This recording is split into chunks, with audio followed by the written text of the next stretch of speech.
ମଧୁବନ ଜଙ୍ଗଲରେ ସୋନୁ ତା ଝିଅ ଗୁଡି ସହ ରହୁଥିଲା। ସୋନୁ ଜଙ୍ଗଲ ସାରା ବୁଲି ବୁଲି ପରିବା ବିକୁଥିଲା। ଆଜି ତା ଦେହ ବହୁତ ଅସୁସ୍ଥ ଥିଲା, ତଥାପି ସେ ପରିବା ବିକିବାକୁ ଯାଏ। ଆଳୁ ନିଅ ଆଳୁ, ବାଇଗଣ ନିଅ ବାଇଗଣ, ତାଜା ତାଜା ପରିବା ନେଇଯାଅ। ଆସ ଆସ ଭାଇ ଭଉଣୀ ମାନେ, ପରିବା ନବ ଆସ। ସେଦିନ ଜୋରେ ଖରା ହେଉଥିଲା। ଖରା ଯୋଗୁ ସୋନୁର ମୁଣ୍ଡ ବୁଲେଇ ହୁଏ, ଆଉ ସେ ତଳେ ପଡ଼ିଯାଏ। ତଳେ ପଥରରେ ମୁଣ୍ଡ ବାଡ଼େଇ ହେବାରୁ ସେଇଠି ତା ଜୀବନ ଚାଲିଯାଏ। ତାପରେ କିଛି ପକ୍ଷୀ ସୋନୁର ଲାଶ ଆଣି ଗୁଡି ପାଖରେ ରଖିଦିଅନ୍ତି। ଏହା ଦେଖି ଗୁଡି ଜୋରେ ଜୋରେ କାନ୍ଦିବାକୁ ଲାଗେ। ହେ ଭଗବାନ, ଇଏ ତମେ ମୋ ସହ କଣ କଲ? ଜନ୍ମ ହେଉ ହେଉ ମାକୁ ମୋଠୁ ଛଡେଇକି ନେଇଗଲ, ଆଉ ଏବେ ବାପାକୁ ବି ନେଇଗଲ। ଏବେ ମୁଁ ଏକା ଏକା କେମିତି ବଞ୍ଚିବି?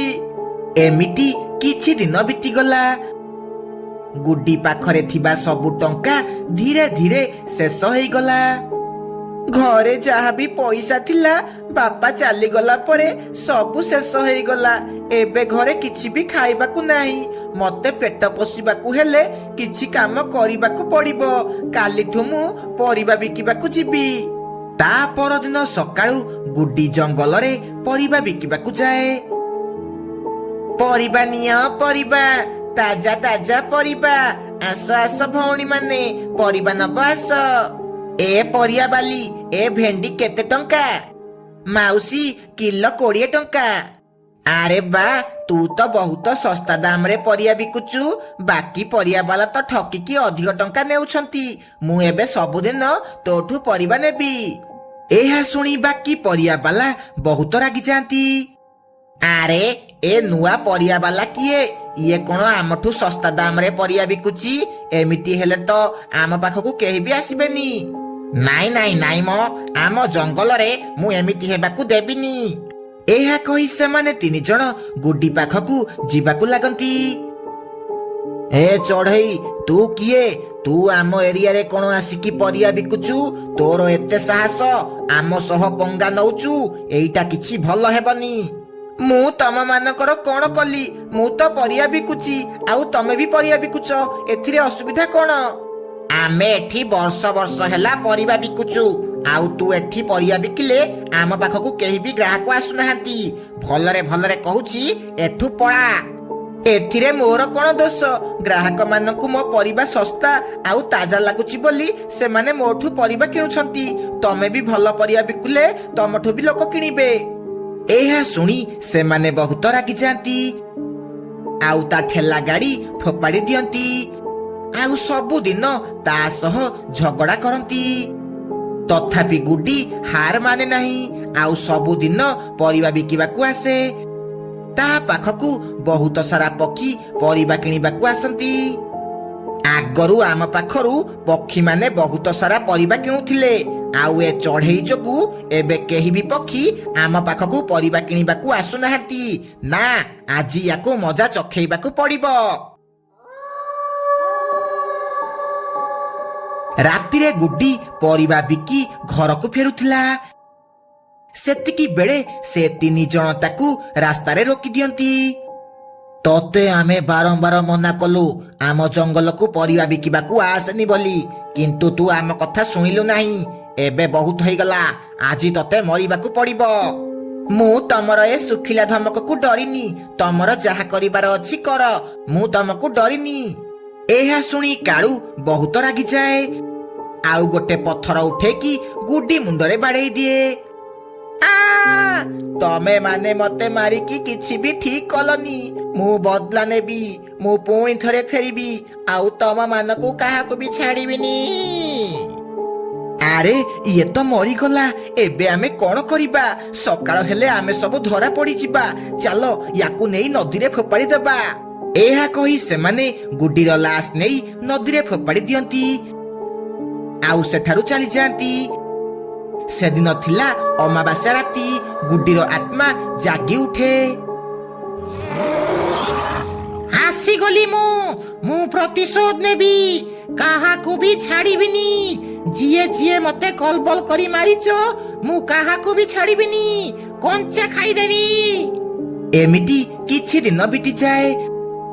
ଗୋଟିଏ ଦିନ ରାତିରେ ସେ 3 ଜଣ ପରିବା ବିକି ଘରକୁ ଫେରୁଥିଲେ। ବାଟରେ ସେମାନଙ୍କୁ ଭୟଙ୍କର ଭୟଙ୍କର ଶବ୍ଦ ଶୁଭାଯାଏ। ଆରେ ଏତେ ଜଲ୍ଦି ଜଲ୍ଦି ତମେ ମାନେ କୁଆଡେ ଯାଉଛ? ମୋ ସହ ଟିକେ ଦେଖା କରିକି ତ ଯାଅ। ଏ ତୁ କିଏ? ଆମ ସାମ୍ନାକୁ ଆସେ, ତୁ କିଏ? ସେତିକି ବେଳେ ଗୁଡିର ଆତ୍ମା ତାଙ୍କ ସାମ୍ନାକୁ ଆସେ ଆଉ ବଣ୍ଟିକୁ ଗୋଟେ ବାଇଗଣ କରିଦିଏ ଆଉ ତାକୁ ସେଇଠି ଜଳେଇ ମାରିଦିଏ। ଜଣକୁ ତ ମାରିଦେଲି, ଏବେ ତମେ 2 ଜଣ ରହିଲ। ଏବେ ତମ 2 ଜଣକୁ ମାରି ମୁଁ ମୋ ମରିବାର ବଦଲା ନେବି। ଏହା କହି ଗୁଡି ସେ 2 ଜଣକୁ ଭିଡି ଭିଡି ନଦୀ ପାଖକୁ ନେଇକି ଗଲା ଆଉ ସେ 2 ଜଣକୁ ନଦୀରେ ବୁଡେଇ ବୁଡେଇ ମାରିଦେଲା। ଏମିତି ଗୁଡିର ଆତ୍ମାକୁ ଶାନ୍ତି ମିଳିଲା। ମଧୁବନ ଜଙ୍ଗଲରେ ଗୋଟେ ପୁରୁଣା ଘର ଥିଲା। ସେ ଘର ପାଖରେ ଗୋଟିଏ କୂଅ ଥିଲା। ସେ କୂଅରେ ଗୋଟିଏ ଭୟଙ୍କର ଡାହାଣୀ ରହୁଥିଲା। ଯିଏ ବି ସେ ବାଟ ଦେଇ ଯାଉଥିଲା ଡାହାଣୀ ତାକୁ ସେ କୂଅ ଭିତରକୁ ଡାକୁଥିଲା ଆଉ ତାକୁ ମାରି ଦଉଥିଲା। ଦିନେ କାଳୁ କାଉ ସେହି ବାଟ ଦେଇ ଘରକୁ ଫେରୁଥିଲା। ରାତି ବହୁତ ହେଲାଣି, ଯାଉଛି ଜଲ୍ଦି ଜଲ୍ଦି ଘରକୁ ଯିବି, ନହେଲେ ମୋ ସ୍ତ୍ରୀ ମତେ ବହୁତ ଗାଳି କରିବ। ସେ ଏମିତି କହି ଯାଉଥିଲା। ସେତିକି ବେଳେ କୂଅ ପାଖରୁ କାହାର ଡାକିବାର ଶବ୍ଦ ଶୁଭାଗଲା। ଏ ରାଜା, ତମେ କୁଆଡେ ଯାଉଛ? ଆସ, ମୋ ପାଖକୁ ଆସ, ମୁଁ ତମ ପାଇଁ ସ୍ୱାଦିଷ୍ଟ ଖାଇବା ବନେଇଛି, ଆସ ଖାଇବ ଆସ। ଆରେ ମୋ ସ୍ତ୍ରୀ ତ ମତେ ଏମିତି କେବେ ଗେଲରେ ଡାକିନି, ତାହେଲେ ଇଏ କିଏ ଯିଏକି ମତେ ରାଜା କହିକି ଡାକୁଛି ଆଉ ମୋ ପାଇଁ ଖାଇବା ବି ବନେଇଛି, ଯାଉଛି ଖାଇକି ଆସିବି। ଏହା କହି କାଳୁ ସେ କୂଅ ପାଖକୁ ଯିବାକୁ ଲାଗେ। ଆରେ ମୋ ରାଣୀ, ତମେ କୋଉଠି? ହେଇଟି ଦେଖ, ମୁଁ ଆସିଗଲି। ସେ ଏତିକି କହିଛି ସେ କୂଅ ଭିତରୁ ଗୋଟେ ଲମ୍ବା ହାତ ଉପରକୁ ଆସେ ଆଉ କାଳୁକୁ ଭିଡି ଭିତରକୁ ନେଇକି ଯାଏ। ଆରେ ତମେ କିଏ? ମୁଁ ତ ଏଠି ସ୍ୱାଦିଷ୍ଟ ଖାଇବାକୁ ଆସିଥିଲି, ଲାଗୁଛି ମୁଁ ଆଜି ଖାଇବା ହେଇଯିବି। ହେ ଭଗବାନ, ମୁଁ କୋଉଠି ଫସିଗଲି? ଆରେ ମୁଁ ପା ସେଇ ଯାହାକୁ ତୁ ଖୋଜୁଥିଲୁ, ମୁଁ ତତେ ଖାଇବାକୁ ଦେବି। ଆରେ ତମେ ତ ଗୋଟେ ଡାହାଣୀ, ତମେ ମତେ କଣ ଖାଇବାକୁ ଦେବ? ମତେ ଯିବାକୁ ଦିଅ, ଘରେ ମୋ ସ୍ତ୍ରୀ ମୋର ଅପେକ୍ଷା କରିଥିବ, ଦୟାକରି ମତେ ଛାଡି ଦିଅ। ନାଇଁ ନାଇଁ, ତମେ ଏତେ ଦୂରରୁ ଆସିଛ ମାନେ ଖାଇବା ଖାଇକି ହିଁ ଯିବ। ଲାଗୁଛି ଇଏ ବୋଧେ ଭଲ ଡାହାଣୀ, ସେଥିପାଇଁ ମତେ ଖାଇବାକୁ ଦବ କହୁଛି। ଡାହାଣୀ, ତମେ ମତେ କଣ ଖାଇବାକୁ ଦେବ? ଖାଇବା ତ ଏବେ ଯାଏ ହେଇନି, ଏବେ ବନେଇବି। ତାହେଲେ ମତେ ପିଆଜ ଦଉନ, ମୁଁ କାଟିଦେବି। କାଇଁ ଏଠି ତ ଗ୍ୟାସ ଚୁଲା କିଛି ବି ନାହିଁ, ତାହେଲେ ଖାଇବା କେମିତି ବନେଇବ? ଖାଇବା ବନେଇବା କଣ ଦରକାର, ଖାଇବା ତ ଏମିତି ଖାଇହେବ। ତାହେଲେ ଆମେ କଣ ଖାଇବା? ତୋ ମୁଣ୍ଡ। ମୁଁ ତୋ ମୁଣ୍ଡ ଖାଇବି। ହେ ବୋଉ, ଇଏ ତ ମତେ ଖାଇବ ବୋଲି କହିଲାଣି। ହେ ଭଗବାନ, ମୁଁ କୋଉଠି ଫସିଗଲି, ମତେ ଉଦ୍ଧାର କର ପ୍ରଭୁ। ଏଠି ତତେ କେହି ବି ବଞ୍ଚେଇବାକୁ ଆସିବେନି, ଆଜି ତତେ ଖାଇବି ମାନେ ଖାଇବି। ଯାଉଛି ଲୁଣ ଲଙ୍କା ରେଡି କରିବି। କାଳୁ କାଉ ଘରକୁ ନ ଫେରିବାରୁ ରାନୀ ବହୁତ ଚିନ୍ତାରେ ପଡିଗଲା। ସେ ସିଧା ମିଟୁ ଶୁଆ ଘରକୁ ଗଲା। ଆରେ ରାନୀ ଭାଉଜ, ତମେ ଏତେ ରାତିରେ ଏଠିକି ଆସିଛ, କଣ ହେଲା? ଆରେ ମିଟୁ, କାଳୁ ସନ୍ଧ୍ୟା ବେଳୁ ବଜାରକୁ ଯାଇଛନ୍ତି ଯେ ଏବେ ଯାଏ ଘରକୁ ଫେରି ନାହାନ୍ତି, ମୁଁ ଏବେ ତାଙ୍କୁ କୋଉଠି ଖୋଜିବି? ରାନୀ ଭାଉଜ, ତମେ ବ୍ୟସ୍ତ ହୁଅନି, ମୁଁ ଏବେ ଯାଇକି କାଳୁ ଭାଇକି ଖୋଜିକି ଆଣିକି ଆସୁଛି। ଏହା କହି ମିଟୁ ଶୁଆ କାଳୁକୁ ଖୋଜିବାକୁ ଯାଏ। କାଳୁ ଭାଇ, ତମେ କୋଉଠି ଅଛ? କୋଉଠି ତମେ? କାଳୁ ଭାଇ, ଭାଉଜ ତମକୁ ଖୋଜୁଥିଲେ। ଏହା କହି କହି ସେ କାଳୁ କାଉକୁ ଖୋଜିବାକୁ ଲାଗେ। ସେତିକି ବେଳେ ତାର ନଜର ସେ କୂଅ ପାଖରେ ପଡେ। ସେ ଦେଖେ ସେଠି ଗୋଟେ ଗାମୁଛା ପଡିଛି। ଆରେ ଏଇଟା ତ କାଳୁ ଭାଇର ଗାମୁଛା। କାଳୁ ଭାଇ ଆଉ କୂଅରେ ପଡିଗଲ ନା କଣ? ଆରେ ମରିଗଲି ରେ। ଏଇଟା ତ ସେଇ ଡାହାଣୀ କୂଅ। ଏବେ କାଳୁ ଭାଇକୁ ତ ସେ ଡାହାଣୀ ମାରିଦେବ।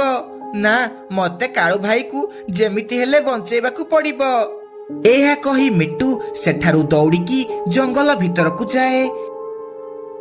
ସେ ଦେଖେ ଗୋଟେ ଗଛ ମୂଳେ ହନୁମାନଙ୍କର ମୂର୍ତ୍ତି ଥୁଆ ହେଇଛି। ସେ ସେହି ମୂର୍ତ୍ତିକୁ ନେଇକି ଆସେ। ଆଉ ସେ କୂଅ ପାଖରେ ଯାଇ ଠିଆ ହୁଏ। କାଳୁ ଭାଇ ତମେ ବ୍ୟସ୍ତ ହୁଅନି, ମୁଁ ତମକୁ ନେବାକୁ ଆସିଗଲି। ତମର କିଛି ହେବନି। ଆରେ ବା, ଆଉ ଗୋଟେ ଶିକାର ବି ଆସିଗଲା। ଆଜି ତମ ଦୁଇ ଜଣଙ୍କୁ ମାରି ପେଟ ପୁରା ଖାଇବି।